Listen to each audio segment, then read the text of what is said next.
So I hear some of you are making terrible financial decisions. I've never seen that thing before in my life.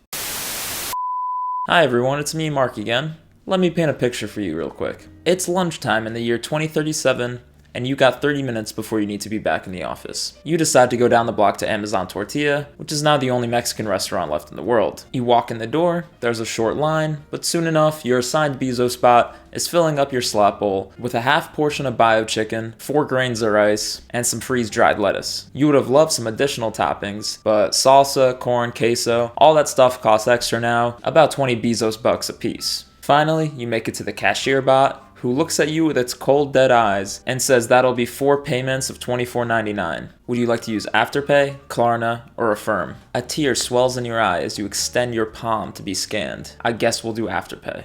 And that, ladies and gentlemen, is the future that awaits us all anyway. So fuck it, you might as well take out a loan for that Birkin.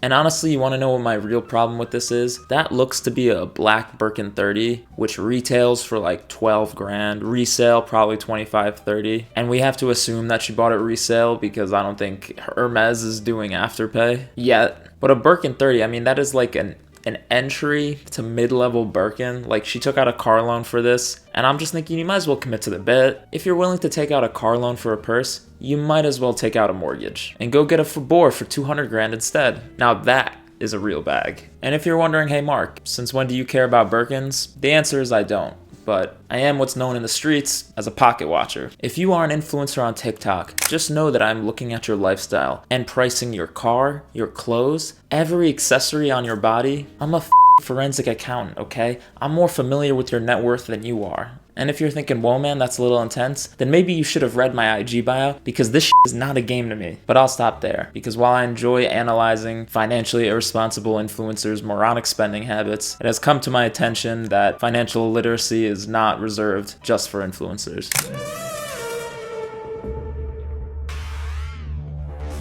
And to understand the appeal of these devil spawn known as buy now, pay later companies, we must turn first to the genesis of all culture, TikTok. Y'all can hate on Afterpay as much as y'all want to, but me, baby, every single time a purchase is too much or too big, bitch, y'all can hate on me all y'all want to. I don't care. Because splitting it up, it just feels a little bit more digestible. Couldn't have put it better myself. You see, psychologically, even if you can't afford something, there's something that just feels better about spreading it out. If something costs $100, you might as well be robbing my future children. But if something costs 4 payments of $25, well, that's basically free.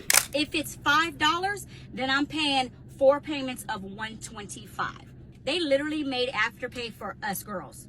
It's girl math. We like, okay, so if I have to break this up, it's really like I'm not even paying for anything.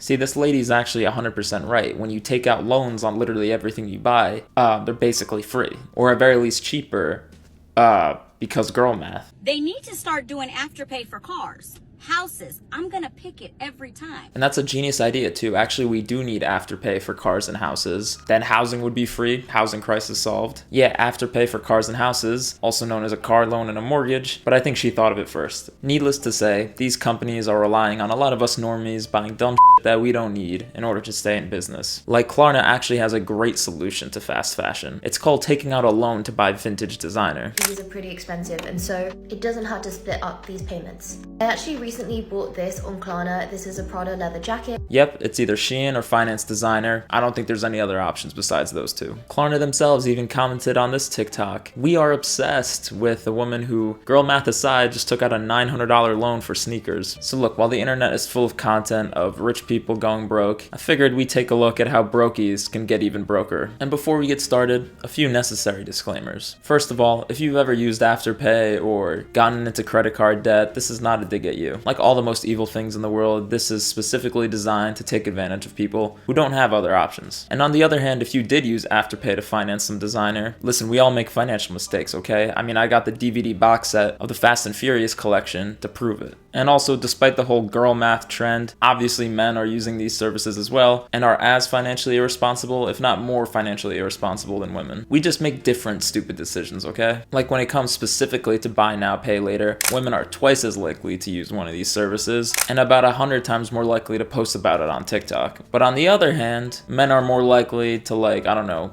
spend their entire kid's college fund on sports gambling, which, you know, is objectively worse than, like, financing an air fryer. But hey, maybe we can rebrand this to like debt maxing or something, and then we can get more dudes into it. Also, not using afterpay or any of these other services doesn't make you a financial genius, okay? There are plenty of other ways to destroy your life financially. This is how much debt I have at 25 years old.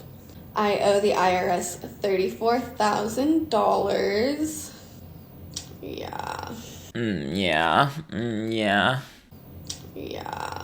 Yeah, I'm going to jail for tax evasion. Yeah.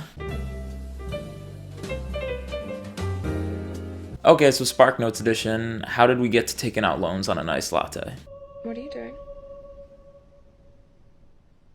Texting. If you're like me and old enough to remember the 2008 financial crisis, you'd know all about layaway. Layaway was invented during the Great Depression in like the 1930s, where instead of paying for an item in full and taking it home right there, Walmart or wherever you was shopping would put the item you wanted aside and let you pay for it in installments. And when it was paid off, you could go pick up your item. Demand for this decreased in the 1980s as everyone got a credit card, but came back during the Great Recession because everyone was broke. Or more accurately, our parents were going broke. Because I was in the computer room playing Club Penguin. My Club Penguin girlfriend broke up with me.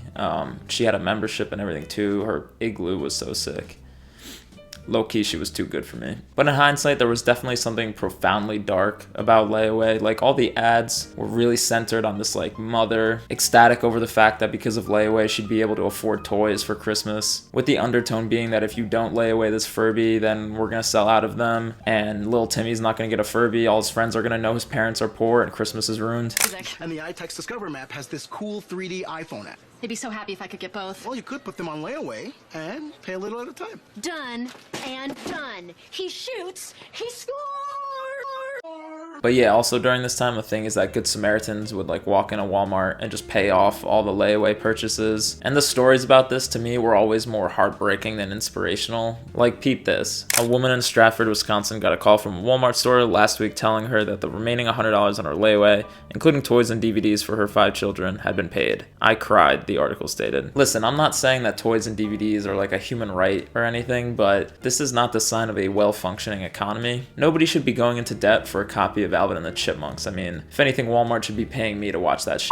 And what's worse is that it gets worse, because 10 years after reintroducing layaway, in 2021, Walmart switched over to Affirm. And if layaway was a concerning but understandable alternative for families that kept toys affordable, Affirm is the gasoline on a fire of rampant consumerism. I have an afterpay problem. This isn't my afterpay right now. It has been higher. But at some point this year, that was my afterpay. Now it's actually almost under 1,000, so I'm doing good. On basically any website you buy anything nowadays, there will be a button for either Affirm, Klarna, or Afterpay at checkout. And by 2024, we were up to $386 billion in purchases using these buy now, pay later companies. Which, my god, that's a lot of financed Funko Pops. Also, these services do nothing to add to your credit score, but rest assured, if you miss a payment, they will detract from them. And that's on top of late fees and up to 36% interest. But look, I mean, these terms are so potentially dangerous. Surely anyone who wants a new hoodie would just save up for it for 2 months rather than take out a loan from a firm. Right?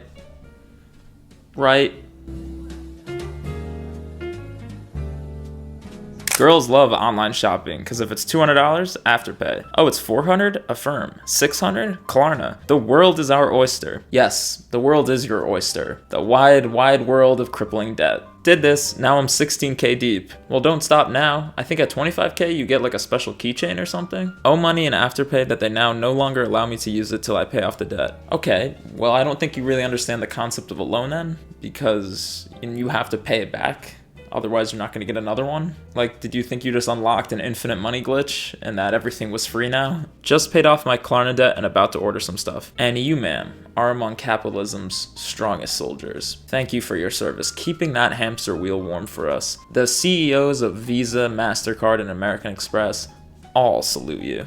Really though, half the TikToks and comments out here are just like surprise Pikachu face when Afterpay actually wants you to pay back the loan that you took out. My favorite subgenre of Afterpay girl mathers are the ones who are already bored of the clothes they bought last week and are upset that they still have to be paying it off. Like, this is peak. We're now melding the stupidity and callousness of fast fashion with the uber convenience of taking out a loan to get those items. I mean, this is overconsumption squared. Like, I respect this. Literally, if you were already bored of the clothes you've bought before you're even done paying them off, you might be either buying too quickly or paying too slowly, or probably a combination of the two. And of course, you can use Afterpay on Shein, like taking out a loan for a Shein haul, folks. The end of civilization is nigh. Still goes, Mommy, can we go on our plane again? I'm like, baby, there's no plane. How are you wearing a $3,000 Van Cleef necklace and still taking out loans for clothes you can't afford? I hope that necklace is fake. It better be fake. Otherwise, you need to sell it and buy a mirror to look at yourself in. Also, just like a credit card, the spending limit you get on these apps is based on you paying off your payments on time and like being a good customer. And so there are literally women out here who are Klarna maxing by buying increasingly expensive items so that way they can keep getting their limit raised and get to higher ticket items.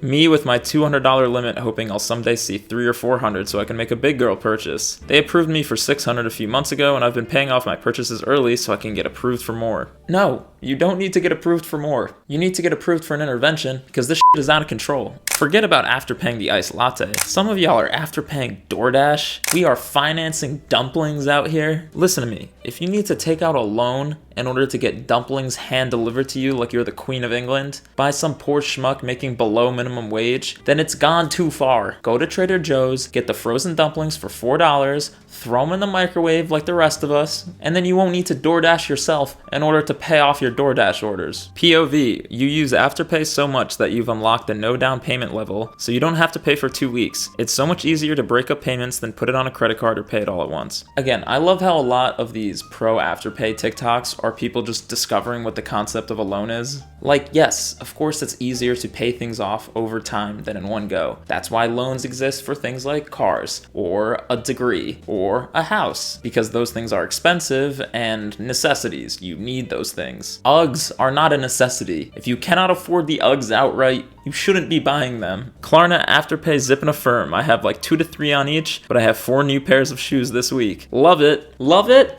What is there to love here? No, because I've constantly had at least one active Afterpay order for the last 15 months. Same, I reward myself when I pay off all my orders by doing it again. Are you working for Afterpay? How is this possible? I mean, of course, Afterpay themselves had to comment on this. I mean, the content is too good. We feel so seen. Yes, woman on TikTok, thank you for making this multi-billion-dollar corporation feel seen. And trust me, they're gonna make you feel seen when you have to go to bankruptcy court because you defaulted on your Pilates outfit that for some reason you took out a loan on. And hey, since you're gonna be dodging phone calls from debt collectors anyway, you might as well treat yourself to a little trip, a little getaway to Miami, which of course you can Afterpay. I'm fly, that's all you need to know.